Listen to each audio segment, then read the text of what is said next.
The mountain system in the Nepal Himalaya is at peril. The Thame Glof, where we've seen an entire settlement been wiped out by a Glof event. Thame settlement is located pretty close by the Mount Everest. This area is classified under the UNESCO Heritage Sites. We are lucky this time because the bursting of the lake happened to be in the middle of the day. Had it been in the middle of the night, we could have lost many people in this particular area.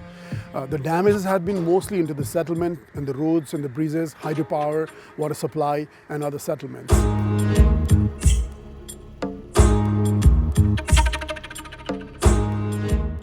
The glacial lake that got outburst, Thame, was roughly of a size of Olympic-sized swimming pool. Our assessments did not consider any lakes that were smaller than nearly 2.5 the size of an Olympic pool. Thame was a case in point that we need to revisit the way of doing risk assessments of glacial lakes.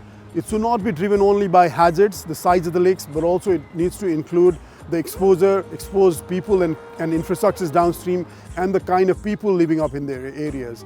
Our middle mountains have witnessed massive migration of male population leaving behind women and elderly and children population.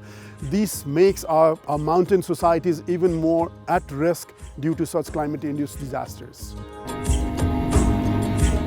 I, along with our response team, were surprised to witness the sweltering heat in those areas. While speaking with local communities tell us that they'd never witnessed such high degrees of temperature that led to the melting of the glacial lake, including melting of the permafrost in this area.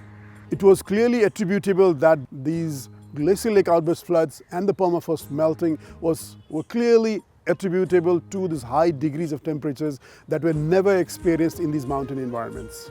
There are more than 50 such high-risk glacial lakes in the Nepal Himalaya system. These lakes are growing at a much faster pace and might burst anytime. Understanding the risk of such glacial lakes is a complex process. Addressing such a complex situation requires collaboration and cooperation among multiple sectors, but more importantly also with international partners, international institutions that would jointly provide us with the knowledge and capacity to address such risks.